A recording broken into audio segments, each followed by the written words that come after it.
গাড়ির গোপন চেম্বারে করে অবৈধ মাদক পাচারের চেষ্টা।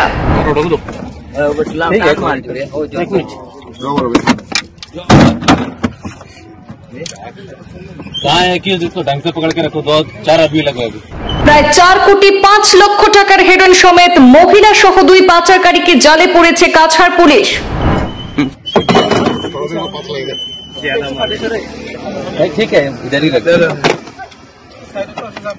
সোনাবাড়িঘাট বাইপাস থেকে বৃহৎ পরিমাণ সর্বনাশা হেরোইন উদ্ধারে সাফল্য লাভ করল কাছাড় পুলিশ।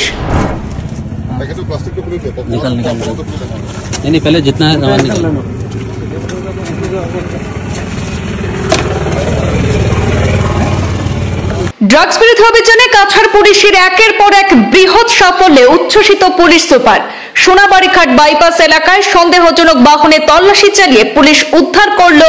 বৃহৎ পরিমাণ অবৈধ সর্বনাশা ড্রাগস। প্রায় 6 কোটি 5 লক্ষ টাকার বাজার মূল্যের হেরোইন পাচারে জড়িত 2 মহিলা সহ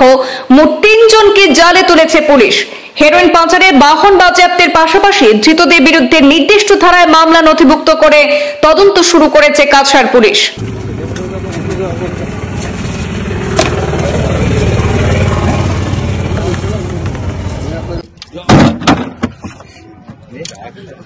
कहाँ है कि जिसको ढंग से पकड़ के रखो, 2-4 आदमी लगे अभी। নিষিদ্ধ নেশা সামগ্রীর বিরুদ্ধে একের পর এক সফলতায় উচ্ছ্বসিত কাছাড়ের পুলিশ সুপার নোমাল মাহাতো। তিনি সংবাদ মাধ্যমের সাথে কথা বলতে গিয়ে জানান, শিলচর সোনাবাড়িঘাট বাইপাস অঞ্চলে ড্রাগস বিরোধী অভিযান চালিয়ে AS26A 2522 নম্বরের একটি 4 চাকার বিলাসী বাহনে তল্লাশি চালিয়ে বাহনে গোপন চেম্বার থেকে বৃহৎ পরিমাণ হেরোইন উদ্ধার করে 3 পাচারকারীকেও হেফাজতে নেওয়া হয়েছে। 3 ড্রাগস পাচারকারীর কাছ থেকে 1 কিলো 339 গ্রাম হেরোইন বাজেয়াপ্ত করেছে কাছাড় পুলিশ। বাজেয়াপ্ত করা হেরোইনের বাজার মূল্য প্রায় 6 কোটি 5 লক্ষ টাকা হবে বলে জানিয়েছেন পুলিশ সুপার। জানা গেছে, বহিরাজ্যে পাচারের উদ্দেশ্যে নিয়ে আসা হয়েছিল উদ্ধার করা সেই বৃহৎ পরিমাণ হেরোইন। পাচারকারী সন্দেহে বাহনে থাকা যে 3 জনকে আটক করা হয়েছে তারা হলো যথাক্রমে মণিপুর রাজ্যের চুনাচাঁদপুরের মিস চিনলাম,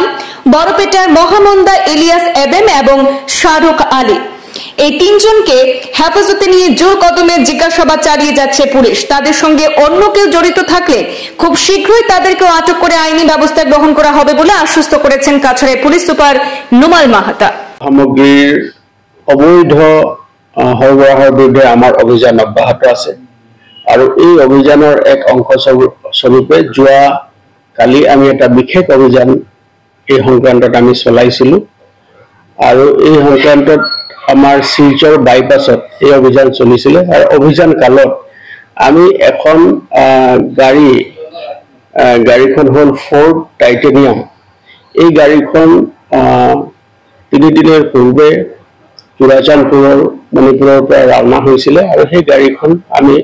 বিশেষ খবৰ সূত্ৰে আমি সেই গাড়ীখনক ইণ্টাৰচেপ্ট কৰোঁ আৰু ইণ্টাৰচেপ্ট কৰি আমি যেতিয়া গাড়ীখনৰ 3 জন ব্যক্তিক আমি গাড়ীখনত তেওঁলোকে আহিছিলে আৰু 3 জন ব্যক্তিকে আমি আটক কৰোঁ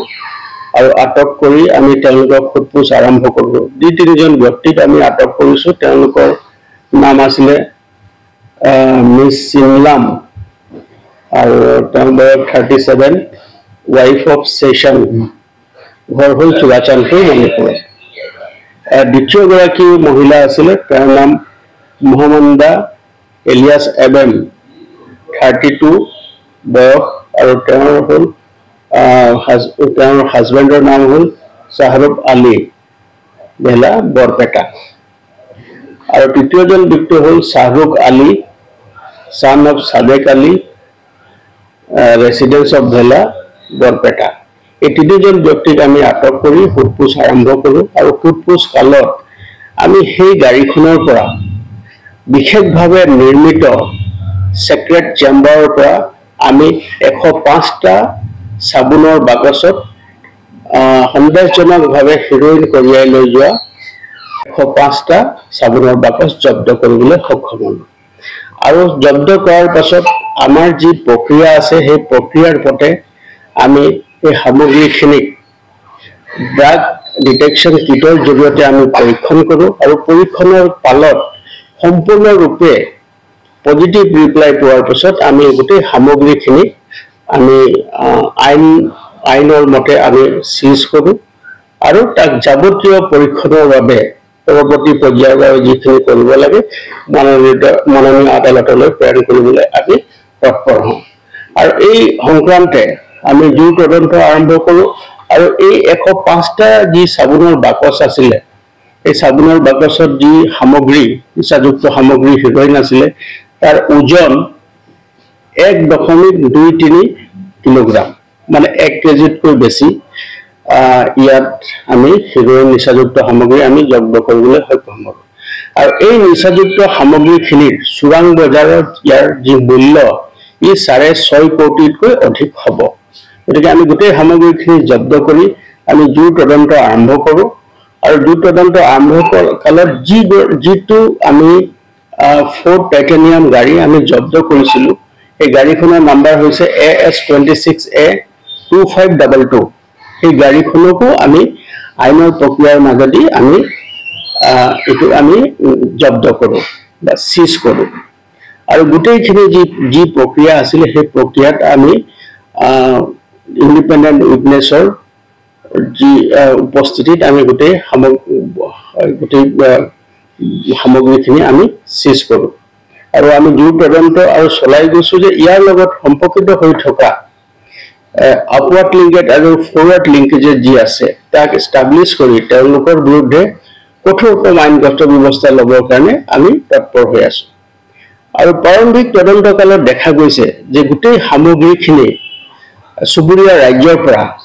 তেওঁলোকে কঢ়িয়াই লৈ আহিছিলে আৰু কঢ়িয়াই লৈ আহি আমাৰ জিলাৰ মাধ্যমেৰে জিলাৰ এটা ট্ৰেনজিট পইণ্ট হিচাপে লৈ ইয়াৰ পৰা বেলেগ ৰাজ্যলৈ লৈ যোৱাৰ তেওঁলোকৰ পৰিকল্পনা আছিলে গতিকে এই যি আমাৰ তদন্ত আছে তদন্ত